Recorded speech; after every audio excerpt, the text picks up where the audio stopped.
네, 이제 8장에 들어가게 됐는데 7장은 나일강이 피로 변하는 첫 번째 재앙으로 마치고 있죠.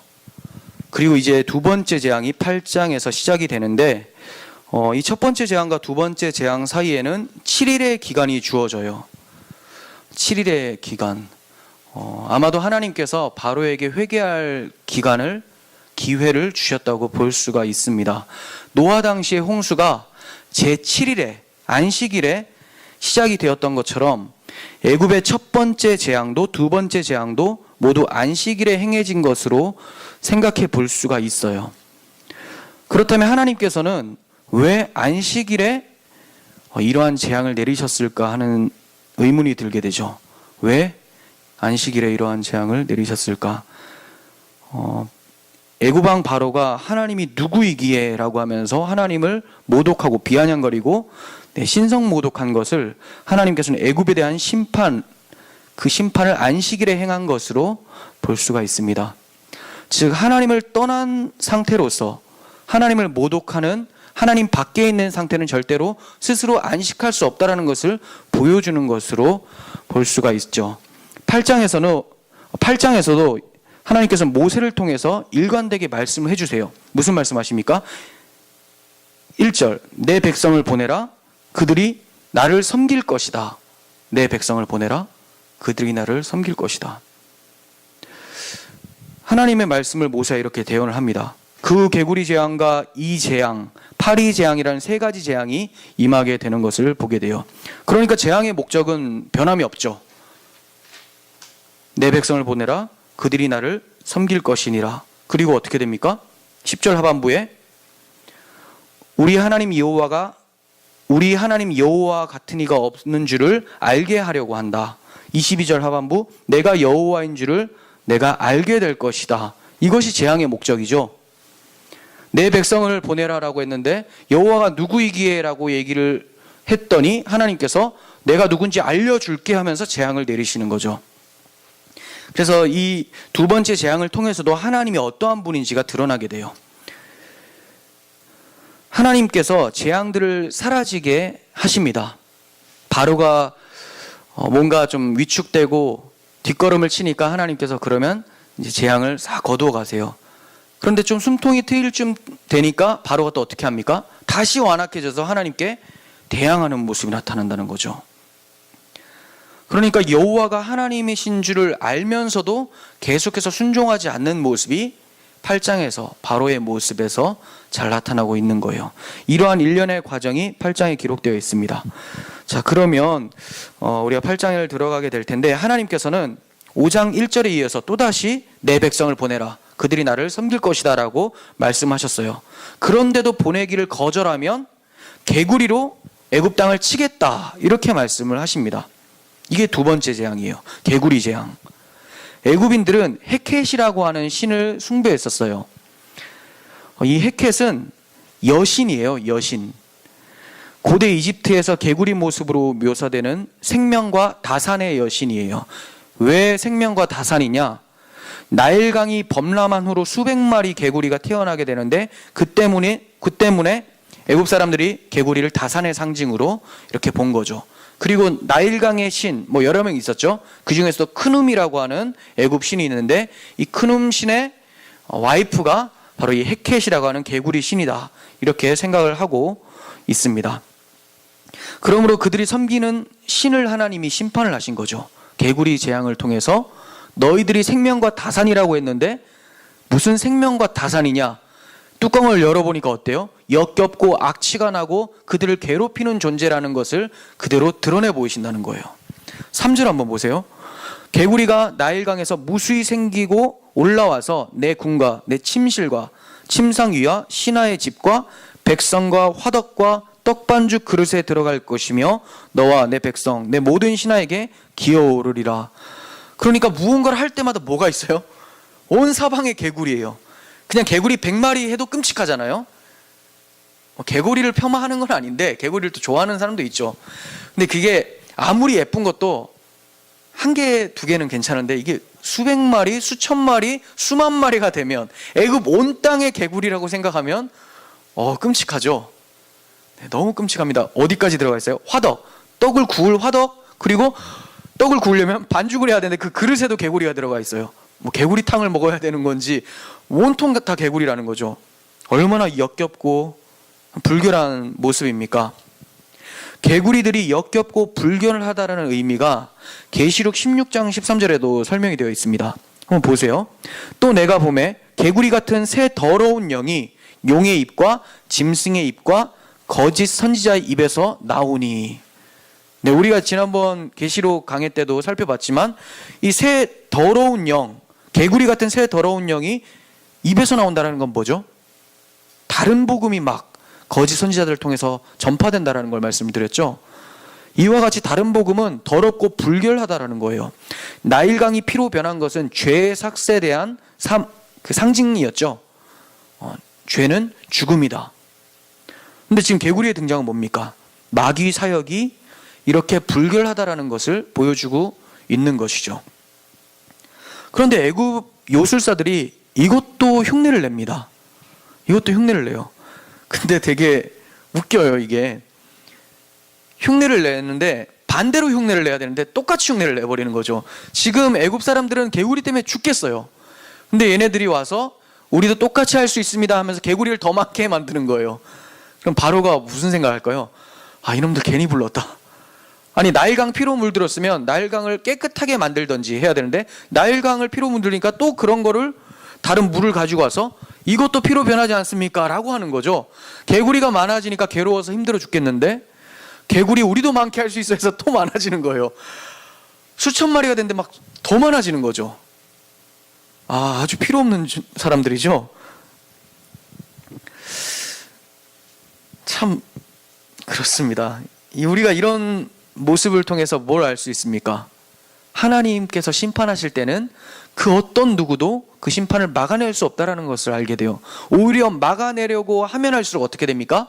개구리가 점점점 많아지는 것처럼 나일강이 점점점 더 피로 물드는 것처럼 하나님의 심판은 가중된다는 것을 우리는 알게 되는 것이죠. 개구리 재앙으로 고통스러워진 바로가 말을 합니다. 여호와께 구하여서 나와 내 백성에게 개구리를 떠나게 좀 해달라. 내가 이 백성을 보내리니 그들이 여호와께 제사를 드릴 것이니라. 네, 모세한테 간청을 하죠. 좀 기도 좀 해봐라. 개구리 때문에 못 살겠다. 그럼 내가 너희들 보내줄게. 그래서 모세가 뭐라고 대답을 합니까? 그럼 내가 하나님께 언제 간구하면 좋을런지 이 왕께서 한번 얘기해 보십시오. 이렇게 얘기를 합니다. 이 말은 개구리가 나타난 것도 사라지는 것도 모두가 다 우연으로 된 것이 아니라 하나님께서 작정하시고 행하시면 일어나는 일이라는 것을 강조하기 위해서 이렇게 말을 하는 거예요. 그러니까 바로가 원하는 그때 말하면 내가 하나님께 간구해서 그 즉시로 멈추게 하겠다라는 것이죠. 하나님의 주권이에요. 그런데 이 바로가 뭐라고 대답을 합니까? 내일이니라 이래요. 뭐 개구리를 더 보고 싶어서 빨리 헤어지는 것이 안타까워서 아쉬워서 그러는 건가? 그런 게 아니죠. 하루쯤 지나면 혹시나 저절로 그치지는 않을까?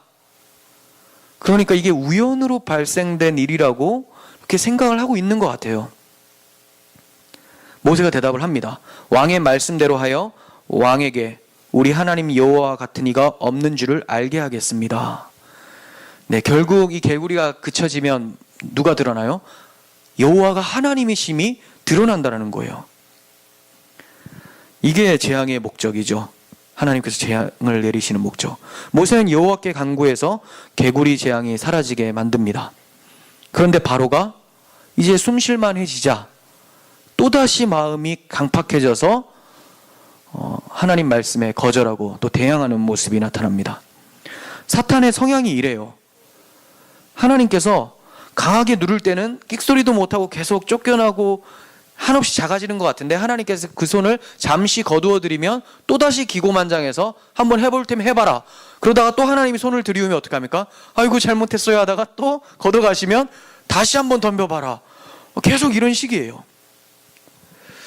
좀 이러한 사탄의 모습 속에서 좀 우리의 모습들도 보이지 않습니까? 하나님께서 뭔가 잘해주면 내 마음이 편해져가지고 하나님에 대한 인식도 점점 사라져가고 세속적으로 흘러가다가 하나님께서 진노의 손을 들이우시고 회초리를 대시면 하나님 내가 정신 차리겠습니다. 다시 하나님을 간절하게 붙잡고, 이러한 모습들이 참 마귀의 모습과 많이 닮아져 있죠. 그러니까 우리가 이런 모습을 보일 때는 누구의 영향을 많이 받고 있는 거예요?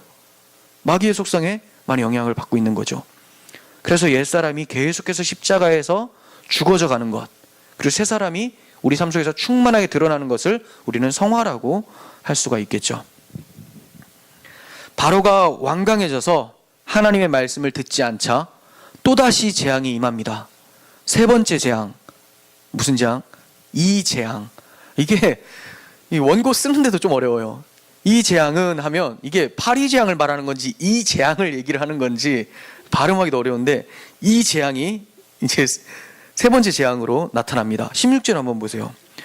그들이 그대로 행할세 아론이 지팡이를 잡고 손에 들어 땅에 티끌을 치매 애굽 온 땅의 티끌이 다 이과되어 사람과 가축에게 오르니. 왜 이렇게 웃으세요? 이가 이렇게 많아진 게 좋으세요? 많죠. 저도 유치원 때인가? 이렇게 빌 있잖아요. 참비식 같은 거. 이거 하면 두두두 떨어지고 막 터트려 죽이고. 예, 그렇습니다. 저희 집이 못 살았나 봅니다. 네. 이가 있었습니다. 여기 다 이 보시지 않으셨어요? 이 있었나요? 있었죠? 네. 저만 있는 줄 알았네요. 다 있었죠? 이탈리아 갔다 온 분은 없는 줄 알았죠? 네. 네. 이 재앙이 막 들이닥쳤는데, 이게 어디서부터 출발을 해요? 애굽 온 땅에 티끌을 쳤더니 이가 다 돼버린 거예요. 티끌이 이가 돼요. 티끌은 히브리어로 아파르죠. 여러분들 익숙하게 들으셨던 아파르, 먼지, 흙. 하나님이 흙을 통해서 흙으로 사람을 만드셨다라고 할 때 이게 아파르, 그러니까 먼지. 근데 이 흙이 이로 변해버렸어요. 흙이 얼마나 많습니까? 이 먼지가 얼마나 많습니까? 그러니까 이가 어마어마했다라는 걸 알겠죠. 지금 여기도 먼지 다 있어요. 근데 이게 이로 다 변한다고 생각을 해보세요. 계속 웃으시네. 이가 많으셨나 봐요. 네. 그런데 이 티끌이라는 단어가 다르게도 사용돼요. 굉장히 좋게. 언제요? 하나님께서 아브라함에게 언약을 해주실 때 축복해 주시면서 이 단어를 쓰거든요. 보세요. 이게 창세기 13장 16절인데, 내가 내 자손이 땅의 티끌과 같이 되게 하리니 사람이 땅의 티끌을 능히 셀 수 있을진데 내 자손도 세리라. 자손을 티끌과 같이 많게 해주시겠대요. 엄청난 축복이죠. 예, 아브라함한테는 이 티끌이라는 단어가 복으로 들어왔습니다. 자손이 많아질수록 복이죠. 그런데 지금 바로한테는 이 티끌이 많아지면 많아질수록 이가 되는 거예요. 그러니까 아브라함한테는 티끌이 많으면 많을수록 자손이 점점 많아진다는 것으로 상징을 딱 말씀을 해주셨는데, 이 애굽왕 바로한테는 티끌이 많으면 많을수록 이가 생기는 거죠. 애굽 청소를 엄청 해야지 이가 좀 덜 생기겠죠. 그 정도로 무시무시하게 하나님의 재앙이 떨어졌습니다. 이가 들끓는 그들의 몸은 교만에 대한 하나님의 심판이었어요. BC 5세기 그리스 역사가 헤로도토스는 애굽인들의 청결에 대해서 이렇게 서술을 하고 있습니다. 제사장들은 이 점에서 세심한 주의를 기울여 매 3일마다 머리와 몸을 면도하였으니 이는 그들이 신성한 직임을 이행하는 동안 해충이 머리나 몸으로 잠적하는 것을 두려워했기 때문이다. 네, 그러니까 우상 숭배하면서 무슨 제사를 드렸겠죠? 이 애굽 제사장들이. 그러면서 뭘 했다고요? 머리와 온몸에 있는 털들을 다 깎았어요. 왜요? 혹시나 이 이와 같은 벌레들이 몸에 숨어서 돌아다닐까봐, 괴로워질까봐. 그토록 경계했었던 해충이 이제 먼지처럼 많이 일어나게 된 거예요. 끔찍합니다. 그러니까 하나님은 오히려 그들의 경건, 정결, 예식 이런 것들 다 비웃는 거죠. 너희들 아무리 깨끗하게 해봤자 너희들이 하는 그 우상숭배 행위는 바로 이 이와 같이 고통스럽고 불결할 뿐이다. 이걸 보여주고 있는 거죠. 그런데 요술사들이 또다시 요술을 부립니다. 이건 진짜 부리면 안 되겠죠. 이가 안 그래도 먼지와 같이 많은데 더 나타나면 안 되겠죠. 다행히 이들이 흉내를 못 냅니다. 왜 못 냅니까? 하나님이 억제하셨기 때문에. 그 전에는 그들이 능력이 대단해서 흉내낸 게 아니겠죠. 그 전에도 마찬가지예요. 하나님께서 그들이 흉내내는 것을 그냥 허락하신 거예요. 어디까지 너희들이 나를 모방하면서 사람들을 미혹해 하는지 내가 수면 위로 드러나 보이겠다. 네. 그런데 이제 이 재앙에서는 하나님께서 허락을 안 하시자 무기력함이 그대로 드러나게 되는 것이죠. 사탄의 한계가 이렇습니다. 하나님께서 허락하실 수 있는 그 허락 안에서만 행할 수 있는 것이 그의 한계예요. 우리가 볼 때는 뭐 마귀가 대단한 것 같고 뭐 귀신 앞에 막 굴복하고 뭐 굿하고 막 그러잖아요. 근데 이 뭡니까 다? 하나님께서 허락하시는 선 안에서. 그러니까 마귀가 사람의 생명을 빼앗아 갈 수도 있어요. 어디 선에서? 하나님께서 허락하시면. 그럼 결국은 마귀가 죽이는 것이 아니라 하나님께서 부르시는 것으로 볼 수가 있겠죠. 이런 죽음에 대한 것에 죽음까지도 하나님께서 붙잡고 계신다면 우리는 이 모든 것에서부터 자유로워질 수 있고 담대해질 수가 있잖아요. 바로 사탄의 한계는 하나님 허락 안에서만 움직일 수 있다는 것을 기억해 주셨으면 좋겠습니다. 요술사들이 이제 바로한테 얘기를 해요. 와, 이거 도저히 안 되겠습니다. 왜 그러냐? 이는 하나님의 권능입니다. 네, 이거 지난 시간에 말씀드렸죠? 외우기 쉽죠? 이는 하나님의 권능입니다. 여호와께서 하나님이신 줄 알고 그 권능에 요술사들이 이제 무릎을 꿇게 된 거예요. 그러면서 이건 하나님의 권능이니까 우리는 도저히 못합니다 라고 했으면 이제 어떻게 해야 될까요? 바로가 돌아서야 되겠죠. 하나님 앞에 납작 엎드려야 되는데 그렇게 되지 않아요. 여전히 완고합니다. 이렇게 끝까지 순종하지 않는 자들은 마지막에 어떤 고통의 소리를 낼까요? 계시록에 나와 있죠. 6장 16절 한번 보세요. 산들과 바위에게 말하되 우리 위에 떨어져 보좌에 앉으신 이의 얼굴에서와 그 어린 양의 진노에서 우리를 가리라. 그들의 진노의 큰 날이 이르렀으니 누가 능히 서리요. 네, 하나님의 진노의 큰 날에 누가 하나님 앞에 서겠는가? 지금 요술사들은 이는 하나님의 권능이다 이 정도만 했지만 결국 끝까지 거역하는 사람들 어떻게 된다고요? 이 진노의 큰 날에 누가 하나님의 진노에서 우리를 가려줄 것인가 외치면서 고통스러워한다는 거예요. 네, 여전히 마음이 완악해서 하나님의 권능을 인정하지 않는 바로의 모습. 그리고 여기서 그치는 것이 아니라 바로는 또다시 우상 숭배하러 가는 모습이 나타나요. 20절 상반부 한번 보세요. 여호와께서 모세에게 이르시되 아침에 일찍이 일어나 바로 앞에 서라. 그가 물 있는 곳으로 나오리니. 물 있는 곳으로 바로가 나온대요. 물, 왜 그럴까요? 이게 7장 15절에서도 나타났었죠. 아침에 너는 바로에게 가라. 보라, 그가 물 있는 곳으로 나오리니. 똑같이 물 있는 곳으로 나온대요. 그러니까 나일강가겠죠. 나일강가에 뭐 출근하듯이 매일 아침에 가서 뭔가를 하나 봐요. 나일강 신을 숭배하는 것이겠죠. 네, 우상 숭배하는 모습이 나타나요. 하나님께서 얼마 전에 피로 물들여가지고 심판을 했음에도 불구하고 또 이게 생명의 강이라고 생각하면서 나아가서 거기서 또 절을 하고 하나님을 모독하고 이러한 모습들이 계속해서 보여집니다. 하나님은 또다시 말씀해 주세요. 20절 하반부 보세요. 내 백성을 보내라. 그러면 그들이 나를 섬길 것이니라. 자, 이 말씀이 이제 세 번째로 선포되고 있어요. 그럼 무슨 말입니까? 내 백성이다. 네 백성 아니다. 내 백성 좀 보내라. 아니면 더 터진다. 그런데도 이가 계속해서 버팅기고 있죠. 바로가 또 거절하면 하나님께서 이제 뭘 보내신다고요? 파리떼를 보낸대요. 야, 요즘 같으면 이제 전자 파리채 딱 이게 벽에 거는 거 있잖아요. 켜놓으면 다다다다 다 죽으면 좀 나을 텐데 그때는 뭐 어떡하겠습니까? 그리고 이게 파리떼라는 게 말이 파리떼지 우리가 생각하는 그런 파리만 말하는 게 아니에요. 어떻게 아세요?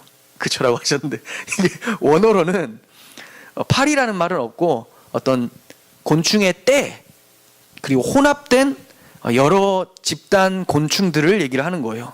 그러니까 뭔지는 잘 몰라요. 파리일 수도 있고 모기일 수도 있고. 아로브라고 하는 단어인데 이 단어와 같은 어원으로 볼 수 있는 에레브라는 단어가 나옵니다. 에레브. 예, 아로브, 에레브. 똑같아요. 자음이 다 똑같기 때문에. 원래 히브리어는 자음만 있었거든요. 거기다 이제 우리가 발음을 할 수 있도록 표기를 살짝 해놓은 게 이제 모음인데 똑같죠. 아로브, 에레브. 이게 어디 나오는가? 출애굽기 12장 38절에 출애굽할 때 이스라엘 백성 가운데 누가 섞여 나옵니까? 잡족들이 섞여 나왔다 이래요. 그러니까 혼합된 무리들을 얘기를 하는 거예요. 아로브나 에레브나 다 잡족, 혼합된. 그러니까 파리뿐만이 아니라 이 파리 재앙은 여러 곤충들, 집합체들이 애굽 전역에 깔려 있다라는 거죠. 아, 무시무시합니다. 네. 그리고 파리 재앙이 앞서 내려진 이 재앙보다 더 강한 심판이라는 것이 나타납니다. 그게 시편 78편 45절에 나타나는데 바른 성경으로 한번 보겠습니다. 파리 떼를 보내어 그들을 먹게 하시며 개구리 떼를 그들에게 보내어 황폐하게 하셨다.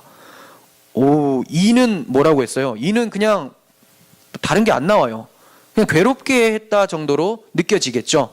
어떻게 이가 뭘 어떻게 했다 이런 거는 나타나지가 않는데 이 파리 떼는 사람들을 먹었대요. 파리가 사람 먹습니까? 그러니까 어떤 곤충이겠죠. 곤충, 수많은 곤충의 떼가 사람들을 먹어서 사람들의 육신을 고통스럽게 만든 거죠. 이 육신의 고통스러움은 앞으로 장차 임하게 될 마지막 하나님의 심판의 날에 불과 유황못에 던져지는 육신의 고통을 생각하게 만듭니다. 하지만 하나님의 백성들은 이 육신의 고통, 불과 유황못에 참여하지 않아요. 왜 그렇습니까? 하나님이 구별해 두셨기 때문에. 하나님이 이들을 구별해 두셨어요.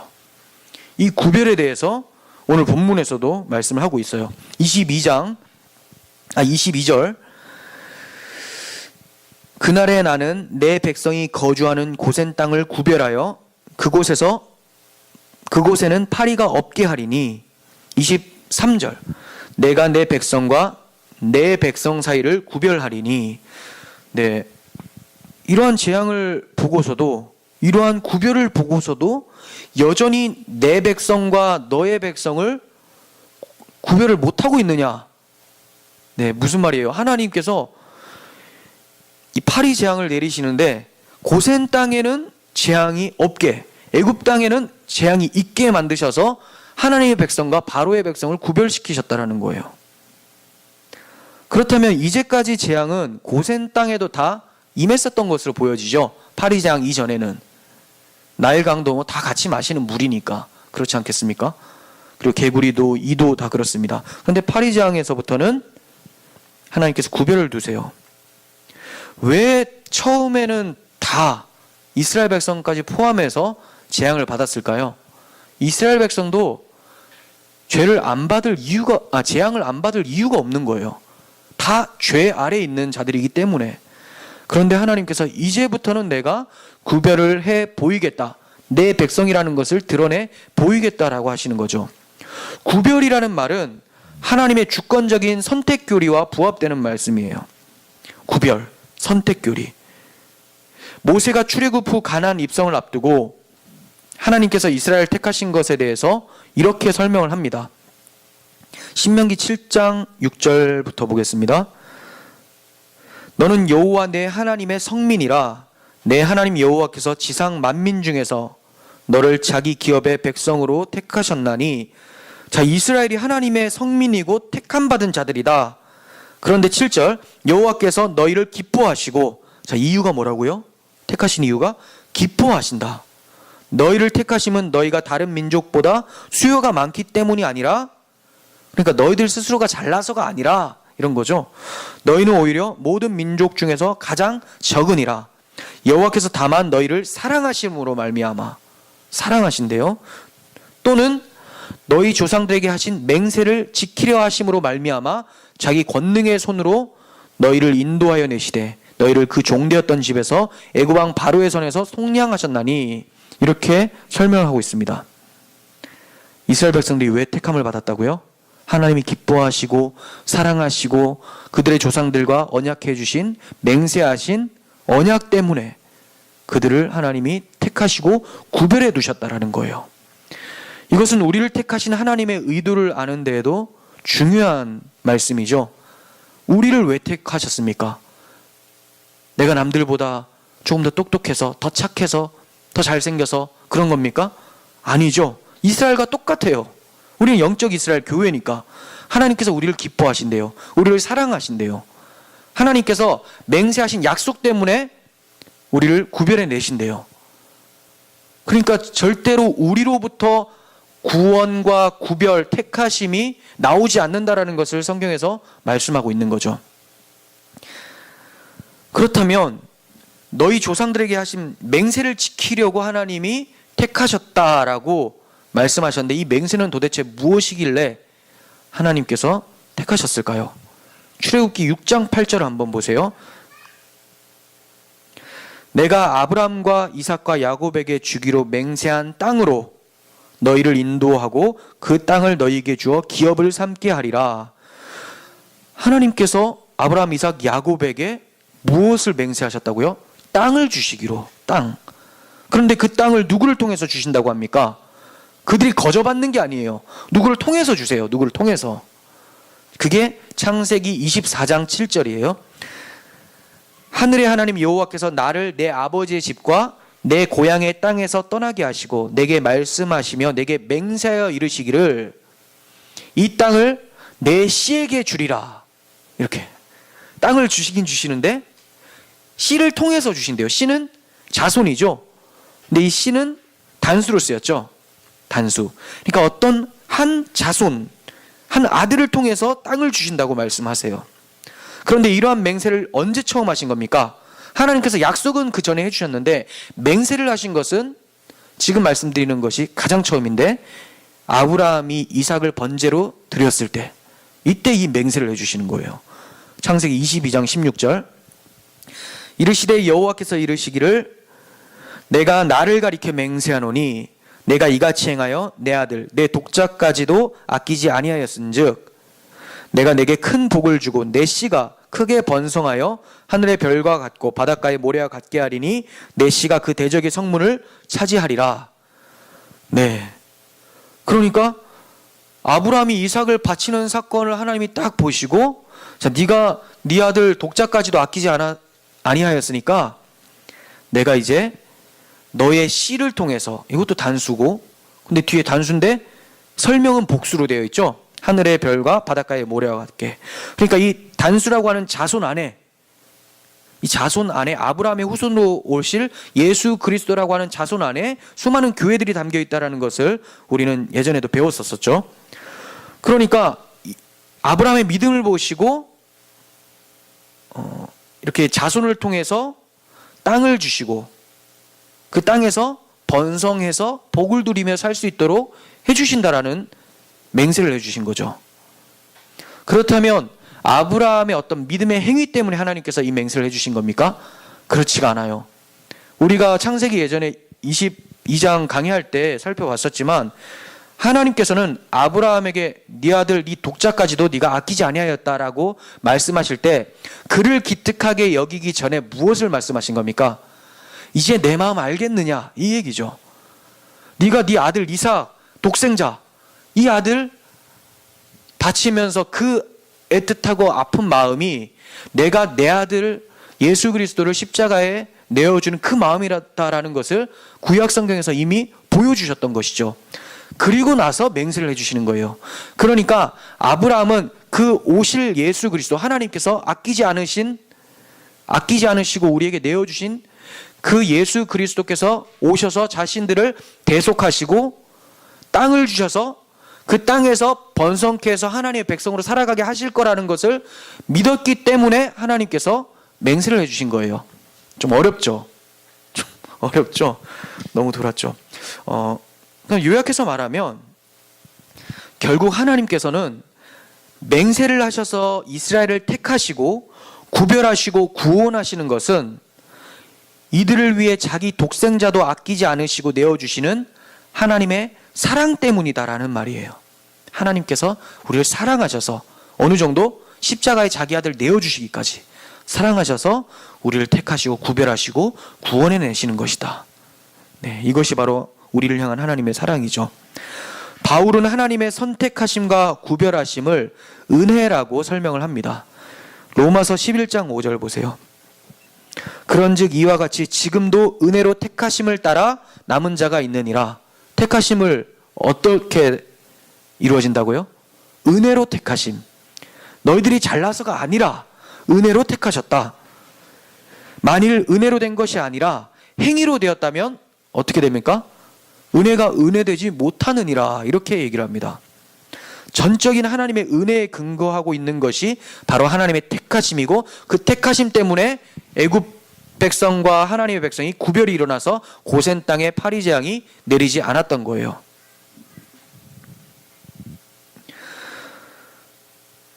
그러므로 하나님의 이 택하심, 구별하심은 자격이 있어서가 아니라 전적인 하나님의 은혜라는 것을 기억하실 때 우리를 하나님께서 교회로 불러주시고 그리스도의 제자, 하나님의 자녀로 삼아주신 것 또한 하나님의 철저한 은혜라는 것을 기억하실 때 우리가 찬송하지 않을 수가 없겠죠. 이렇게 질문하는 사람이 있을 수도 있습니다. 아니, 이스라엘이나 애굽이 다 죄 아래에 있다고 하면서 왜 이스라엘에게는 재앙을 내리지 않습니까? 구별해 두셨다고 했는데 죄인인데 그냥 구별해 놓고 심판하지 않으면 그건 하나님의 공의에 문제가 있는 거 아닙니까? 이렇게 질문할 수가 있다는 거죠. 그 편애하는 거 아니에요? 쟤네들도 죄인인데 심판받아야 되는 거 아니에요? 근데 심판을 안 하시면 하나님 공의롭지 못한 분 아닙니까? 이렇게 질문할 수 있다는 거죠. 그런데 하나님이 공의롭지 못한 게 아니라 공의로우세요. 공의를 어떻게 처리하셨느냐? 자, 네 번째 파리 재앙은 10번째 재앙을 예표를 하고 있어요. 10번째 재앙은 애굽의 장자들이 다 죽는다. 언제? 6월절에 다 죽는다라는 거죠. 그러니까 네 번째 파리 재앙은 10번째 재앙을 예표를 하고 있는 건데, 고센 땅을 구별하신 것은 10번째 재앙 6월절에 분명하게 나타납니다. 이게 실체로서 고센 땅 구별한 것을 6월절에도 어떤 구별이 일어나요. 무엇입니까? 어린 양의 피를 문설주에 바른 집과 바르지 않는 집에 구별이 일어나죠. 거기에 심판이 쏟아져 내리는 거죠. 그런데 그러면 똑같지 않습니까? 이스라엘 백성들한테는 하나님이 심판 안 하신다면 이거 너무 공의롭지 않은 처사 아닙니까? 그래서 제가 어린 양의 피라고 말씀을 드렸잖아요. 그죠? 하나님께서 이스라엘 집에도 심판을 내리신 것이고 애굽 집에도 심판을 내리신 거예요. 다만 애굽 집에는 어린 양의 피가 없었기 때문에 자신들이 심판을 받은 것이고, 이스라엘 집에서는 자기 대신 흠없는 어린 양이 죽임을 당한 것이죠.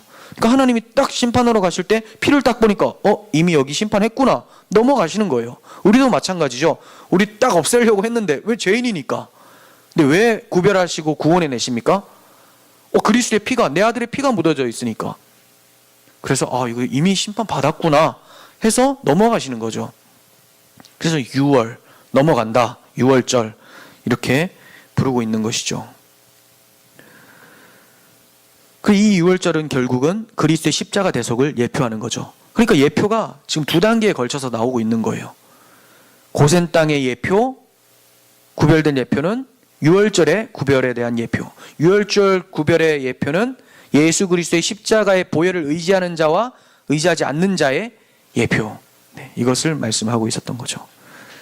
그러니까 하나님은 이스라엘이 죄가 있음에도 심판을 안 하신 게 아니라 어린 양의 피를 통해서 죄값이 다 청산되어서 더 이상 받아내실 것이 없는 거예요. 죄값을 다 치러버렸기 때문에.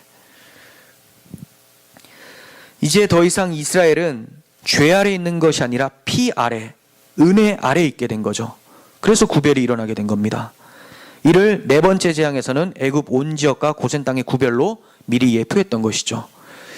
하나님이 파리 재앙을 고센을 제외하고 온 애굽 땅에 내리시니까 이제 바로가 고통스러워하고 괴로워하면서 타협을 제안합니다. 드디어 이제 뭔가 꾀를 부려요. 타협 25절. 바로가 모세와 아론을 불러 이르되 너희는 가서 이 땅에서 너희 하나님께 제사를 드리라. 야, 참 지독한 놈이죠. 왜 그렇습니까? 마치 보내주는 것처럼 말을 하는데 어디서 드리라고요? 이 땅에서. 이 땅에서. 그럼 다리도 안 아프고 좋지 않습니까? 안 그래도 그 200만 명 다 데리고 이동하려면 얼마나 힘들까요? 혼자 가는 것도 힘든데. 이왕이면 이 땅에서 드리면 괜찮겠네. 우리 바로왕 정말 마음도 너그러워. 이렇게 생각해서 확 넘어간다면 끝장나는 거죠. 뭐가 끝장납니까? 하나님의 언약과 맹세가 이루어지지 않게 되는 거예요. 왜요? 하나님의 맹세하신 언약이 뭡니까?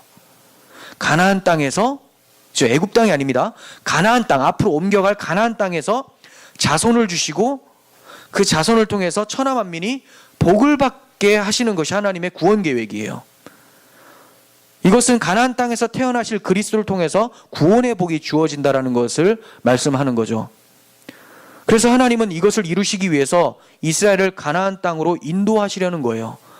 그러니까 당연히 이 구원 계획을 막아서려고 사탄이 바로를 통해서 계속해서 유혹을 하고 이상한 타협안을 제시를 하고 있는 것이죠. 이러한 마귀의 관계는 우리에게도 매일같이 일어나고 있습니다. 이 땅에서 예배하라. 이 땅에서 예배하라. 애굽 땅에서. 우리에게 말하면 어떤 땅입니까? 세상에서. 세속적으로. 세상에 속해서 예배하라. 주님은 하나님과 재물을 겸하여 섬길 수가 없다고 했어요. 재물은 세상의 가치죠. 그 가치를 따라 살면서 하나님을 섬길 수 없다라고 말씀하셨습니다. 그리고 세상에 속하기는커녕 세상에서 미움을 받는 것이 당연하다라고도 말씀을 해주셨어요. 요한복음 15장 19절. 너희가 세상에 속하였으면 세상이 자기의 것을 사랑할 것이나 너희는 세상에 속한 자가 아니요 도리어 내가 너희를 세상에서 택하였기 때문에 세상이 너희를 미워하느니라. 그러니까 바로가 이 땅에서 예배해라 라고 하면 무슨 이 땅입니까? 이 땅에 있으면 어떻게 돼요? 세상이 자기들을 미워한대요. 정말로 나오죠 그렇게. 모세는 바로의 제안대로 행하면 세상이 자신들을 미워할 거라고 얘기를 합니다. 그래서 거절을 하죠. 26절. 모세가 이르되 그리함은 부당합니다. 우리가 우리 하나님 여호와께 제사를 드리는 것은 애굽 사람이 싫어하는 바인즉 우리가 만일 애굽 사람의 목전에서 제사를 드리면 그들이 그것을 미워하여 우리를 돌로 치지 않겠습니까? 네, 그렇죠. 그 목축을 가증한 것으로 여겼는데 또 양을 잡아가지고 이상한 제사법으로 자기 신을 섬긴다고 하면 애굽 사람들이 얼마나 미워할까요? 그러니까 몸은 편해가지고 거기서 예배하다가 어떻게 됩니까? 맞아 죽는 거예요. 이걸 우리에게 영적으로 적용을 시키면 어떻게 됩니까? 세속적으로 예배해라 괜찮다 좀 세속적 가치관도 가지고 겸사겸사 이렇게 하나님을 예배하는 것이 얼마나 편하겠느냐라고 해서 거기에 딱 수긍해서 넘어가면 그의 영혼이 세상에 마저 죽어가지고 영혼 상실, 하나님에 대한 예배를 못 드리고 그냥 세상의 애굽에 묻혀가지고 죽게 되는 것이죠. 우리 영혼도 죽게 된다는 것을 교훈하고 있는 거죠. 지금 우리의 예배는 어떻습니까? 바로의 제안에 수긍하면서 애굽에서 예배한다고 말하면서 예배를 흉내내고 있는 것은 아닌지 돌아볼 필요가 있습니다. 요한복음 4장 23절. 아버지께 참되게 예배하는 자들은 영과 진리로 예배할지니 곧 이때라. 아버지께서 자기에게 이렇게 예배하는 자들을 찾으시느니라. 우리가 하나님께서 이처럼 찾으시는 예배자가 되기를 간절히 소원합니다.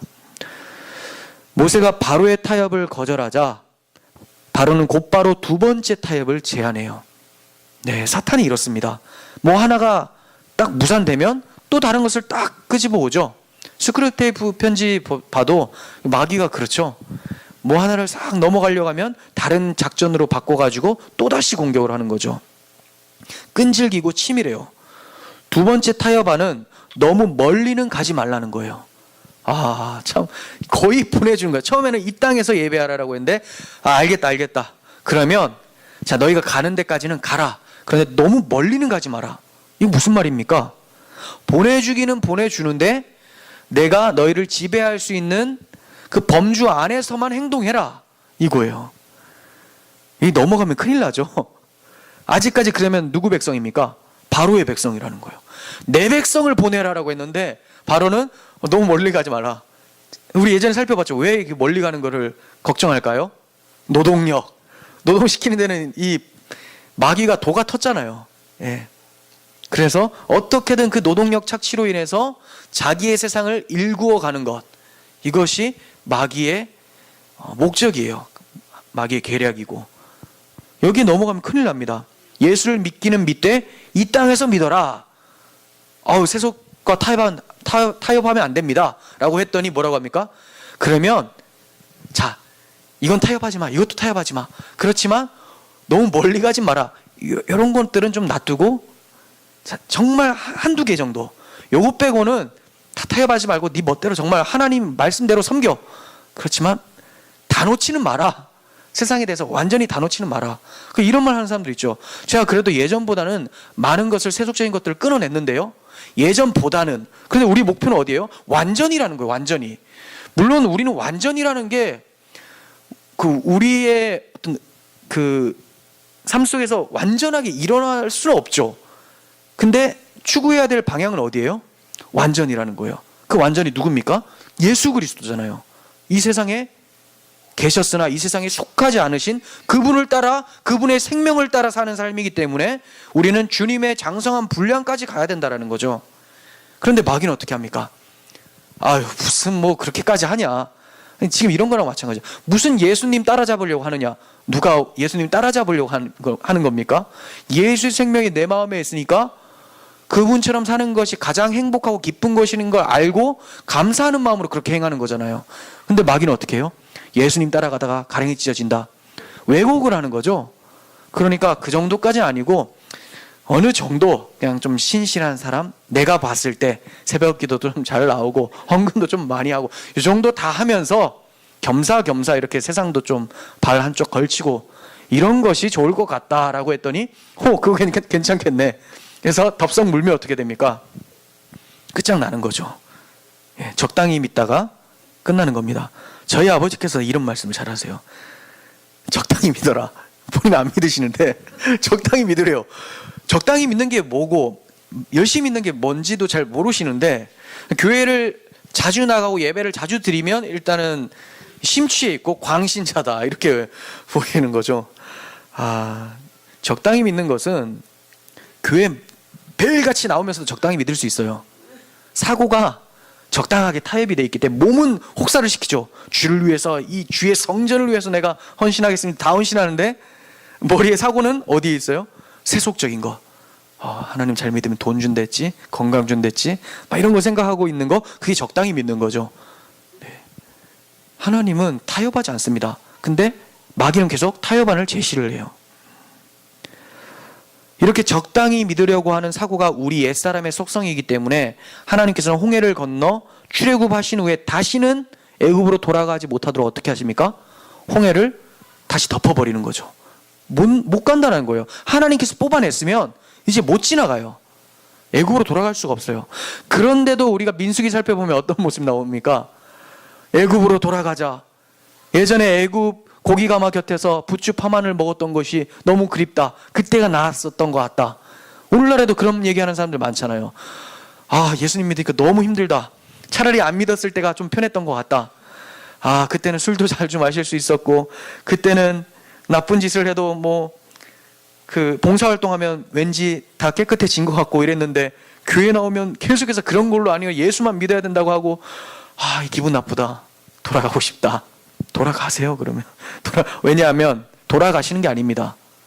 와본 적이 없기 때문에, 홍해를 건너와 본 적이 없기 때문에 돌아가는 게 아니죠. 그렇게 말하는 사람들은 정말 홍해를 건넜다라고, 예수 그리스도의 피를 경험했다라고 보기가 어렵습니다. 자, 그런데도 이렇게 민수기를 보면 그 수많은 사람들이 이런 소리를 하고 있으니 하나님께서 광야에서 다 손가락 꾹꾹 눌러서 터뜨려 죽여도 시원찮는데 끝까지 이들을 데리고 변화시켜 가시면서, 물론 그 말했었던 사람도 어떻게 됩니까? 광야에서 다 죽어요. 근데 변화시켜 가셨다는 것은 2세대까지 포함을 해서 밑에 태어난 애들, 걔네들 포함해서 걔네들을 이제 옮겨가게 하시는 거죠. 한참 저보다 연세가 많으신 분들인데 걔네들이라고 해서 좀 죄송하네요. 수천 년 전의 분들인데 네, 이분들 왠지 2세대라고 하니까 아이들 같아가지고 저도 좀 실수를 했습니다. 네, 이 사람들을 데리고 이제 옮겨가시는 거죠. 포기하지 않으시는 하나님의 사랑, 참 그렇습니다. 정리하겠습니다. 혹시 바로와 같이 완악해서 하나님 앞에서 순종하지 않는 모습이 나에게 나타나고 있지는 않은지 우리가 돌아봤으면 좋겠고, 바로의 타협 안에 수긍해서 세속적 사고와 세속적 삶을 살면서 나는 예배자라고 생각하고 있는지 돌아봤으면 좋겠습니다. 하나님이 우리를 택하시고 구별하심이 자기 아들을 아끼지 아니하시고 내어주시는 하나님의 사랑이라는 것을 아는 자라면 하나님의 백성답게 구별되어서 세상에 살아가는 것이 마땅한 것입니다. 이러한 하나님의 은혜가 우리 모두에게 있기를 간절히 소원합니다. 기도하겠습니다.